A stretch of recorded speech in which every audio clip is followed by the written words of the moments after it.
Hello, today Beth. we'll Welcome be to Sunny City. Oh, thank you for having me.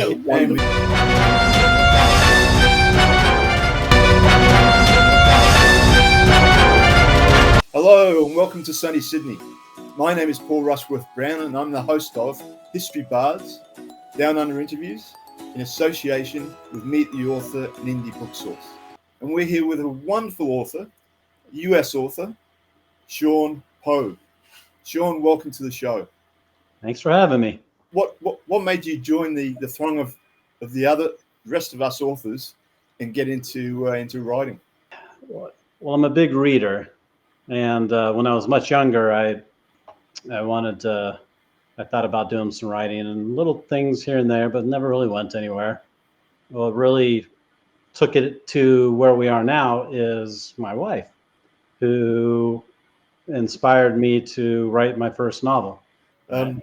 So you obviously spent a lot of time writing. How does she feel about being an author's widow? That's the term we've been using. Yeah. And I'm very lucky. I have a wonderful wife, and I wouldn't have been able to do this without her. And as we were watching Borman's Excalibur, yep, and she made the mistake of asking me if there was any history behind the Arthurian stories, and I made her regret that by going into deep detail about it. And I told her there was this one historian whose explanation of it all, I really wish somebody would put that into a movie or a novel. And I was just frustrated that I never see that. And she said, well, why don't you do it? And I kind of laughed, but then the next day I called her up and said, I'm going to do it. And so it's, about almost 5 years of research and writing, and the first novel came out. Yeah. So you've written about 5 novels now, haven't you? Novellas? Two full-length novels, a novella, and then I have 2 short stories in other authors' anthologies. Wonderful. Now, your latest novel, Hengist. Hengist chronicles the rise of a young boy, betrayed by his brother and cast adrift on a hostile sea, who survives to become the first Anglo-Saxon king of Britain. Based on J.R.R. Tolkien's research, the novel intricately weaves historical events with legend, presenting Hengist as a multifaceted figure navigating the bitter conflict between Anglo-Saxons and Britons. From the acclaimed author of the Arthurian Age series, this gripping tale of ambition, survival, and power is steeped in rich historical detail and compelling storytelling. I was fascinated by this story, and he's actually tied up with Tolkien, isn't he? Do you want to explain about that? When I started, I was in the middle of writing 3 Wicked Revelations, which is the 3rd book in my Arthurian series, and I was researching Hengist activities in Britain, and I came across Tolkien's book Finn and Hengist, and it's edited by Professor Alan Bliss. And this details Tolkien's thesis that the Hengist as portrayed in the poems Beowulf, the Finsburg Fragment, and some other sources, including the History of the Britons and the Anglo-Saxon Chronicles, that these all refer to the same person, and it's a historical person. And he kind of lays out a plausible framework that explains the background behind the conflict of Finsburg and how that might have led to Hengist going to Britain.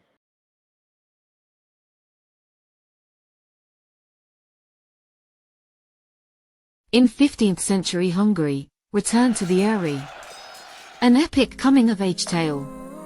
The young noblewoman Margit Shilogi, raised in exile, defies societal constraints to seek revenge for her father's murder. Disguised as a man, she infiltrates her ancestral home, driven by a fierce quest for justice. Set against the backdrop of medieval Hungary's tumultuous history, this gripping narrative intertwines honor, love, and the fight against the Ottoman advance.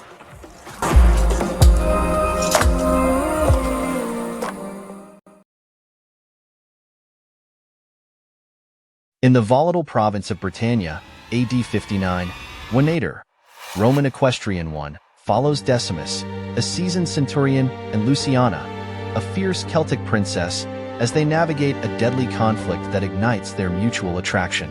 Bound by their passion for horsemanship but divided by loyalty, they must confront a growing unrest led by mysterious druids and power-hungry factions.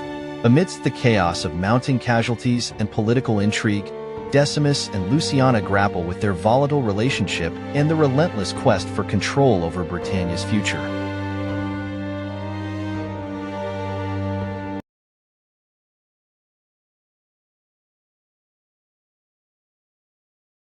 And I couldn't believe nobody had ever turned this into a novel, because it's a fascinating story, the little bits that we had of it. And so I paused my Revelations story while I dove into researching and writing Hengist. And it was a really good pause because it added a lot of depth to what I'm doing with Three Wicked Revelations. Okay. Beowulf, that's actually been made into a film, isn't it? Yeah, there's been at least, well, I know there's like a animated film version, and I think there have been some older films done by it. You never know that Hengist could be the next animated film. Maybe. Oh, that would be wild. So, and Hengist actually shows up in just a really small part of Beowulf, where they're talking about this battle at Finnsburg, and it's really interesting that they found this other poem by somebody else that talks about the same battle and the same people. Okay, all right. So Tolkien was, and for the viewers, Tolkien is obviously the Lord of the Rings Tolkien, isn't he? Right, J.R.R. Tolkien. So he was the professor at Oxford. Yeah, I know. And interestingly, there's just been a movie about his life on Australian TV just recently. So yeah, quite an interesting man. He's very, very heavily involved in language and all that type of thing. Yeah. So Hengist's journey from a boy driven out, I believe, by his brother, and comes to Britain and becomes the first Anglo-Saxon king.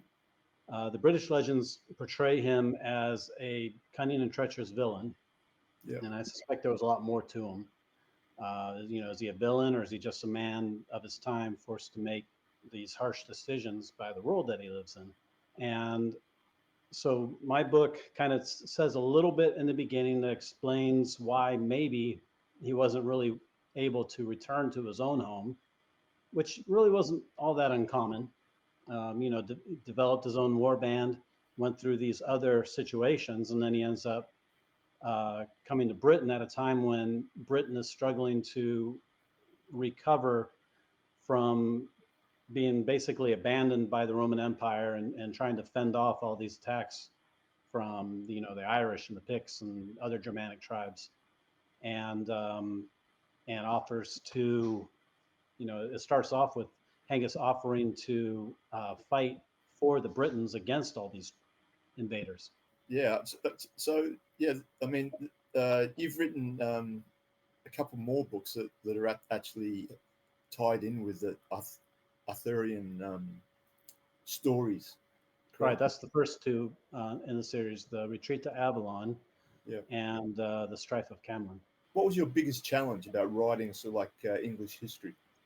I would say differences in the English language between what Americans say and how Britons say things, and it bugs my publisher a little bit. But I decided to go with British English rather than American.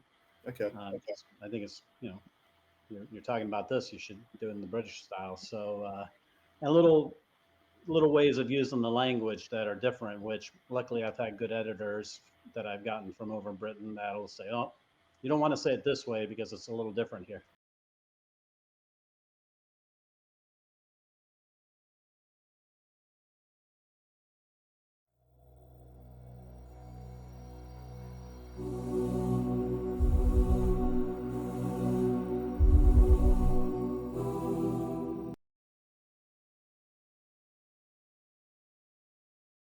Bards Sing of Love and War is a captivating historical novel set in 11th century Wales, where love, honor, and ambition clash amidst the Norman invasion.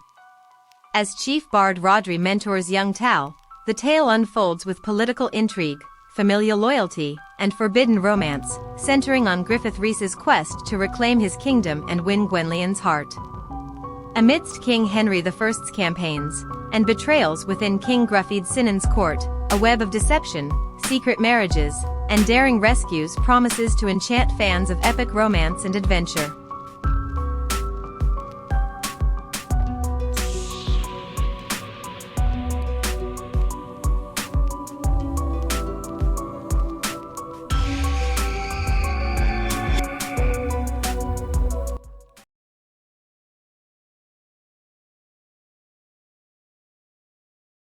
how did you ensure sort of like historical accuracy, but at the same time making sure that the story was engaging and obviously readers would want to read it? Yeah. And I won't bend. I don't like the idea of bending history to kind of fit a story. If the story doesn't fit history, it's got to be made to fit the history that we know. And so I stick within that framework, and I find ways to make it work. And surprisingly, it's not that hard to do, especially in this time period where you have a lot of gaps in the historical record. Yeah. I noticed on Amazon you've got some very, very good reviews from various people. So congratulations on that. Thank you.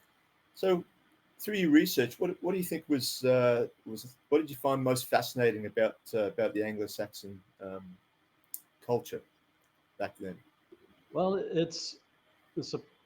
the research took me even further back into the Proto-Indo-European culture, which eventually split out, and then you have Celtic culture as a branch and Germanic culture as a branch. And it's surprising how there's a lot of cultural similarities.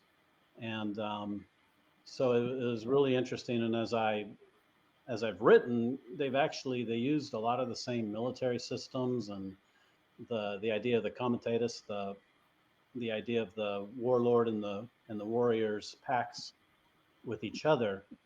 That happened in both cultures. And, okay. Great. So tell me about some of the central themes. Okay, so we've got Hengist, who's obviously a warlord. So there's going to be, I assume battles, and that obviously he would have had battles with to basically become king in Britain. What are some of the other themes or I suppose side stories that occur in the book? Mostly about dealing with these ideas of honor. Yep. And the things that they felt were necessary in order to maintain their honor and their oaths that they make with their warlords, which to us might seem a little nuts, but it's what it was at the time.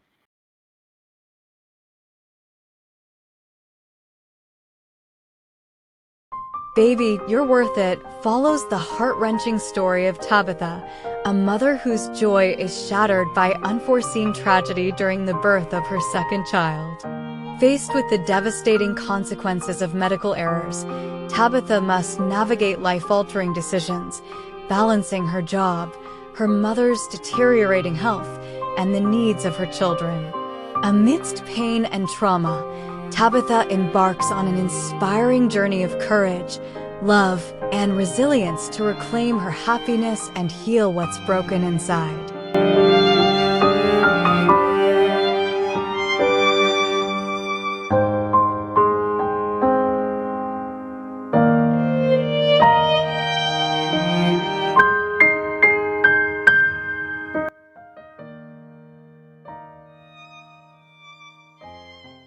Yeah. So okay, so you finished Hengist, 5 other books. What's next? So then I have to go back, and the third book has to be a prequel, and that's going to be about the life of Arthur and the things that happened before Arthur that kind of lead up to his prevalence, and they'll lead into book 1. So Fascinating. I mean, all those stories about Arthur and Camelot, and I mean, I know there's a lot of sort of like fiction in there as well, but I just love all that stuff. If there's any movies or anything, I mean, I'm there. And I think I've seen just about every single Arthur movie there was. I believe the one with Sean Connery was my all-time favorite. So, are there any particular scenes in the novel that you found particularly difficult to write about? I imagine sort of like having academics as friends must have helped tremendously. it is, and it's also interesting because out of all the academics, there are so many varying views, and some of them get very, very strong feelings about their particular views. So did they ever turn around and say, "Oh, Sean, no, it didn't happen like that. They'll have to change that"? some of them have their own views of who Arthur may have been, and they'll say, well, yeah, I don't think your process is the one that happened. I don't think Jeffrey Ashe was right on this. I like this idea better. Yeah. But it's one of those things is we don't have enough information about Arthur to know one way or the other what any of it was, if he was real, if he was a myth, if he was this person or that person, if he was involved in this or that. Yeah, I mean, just the fact that King Arthur could have been a real person just astounds me. I just find it very exciting. Okay, so the next book, when's that coming out? I keep saying soon, but in author's terms, soon could be anywhere between a year and 5 years. But it's probably going to be, I would say, I'm hoping to get it out within 2 years. 2 years. Just to keep wifey happy, I'll try and get it out a bit earlier than that. I'm going to. That'll just mean I'll have to spend a little more time writing and a little less time getting house chores done. Yeah. So, Sean, it's been wonderful having you on the show. Hengist obviously is available on Amazon. As I was saying, thank you very much for being on the show. It's been an absolute pleasure. Love the idea behind your novels, and Hengist sounds extremely interesting. I'll definitely be purchasing that one. So thank you very much. Thank you. It's been great to be on your show.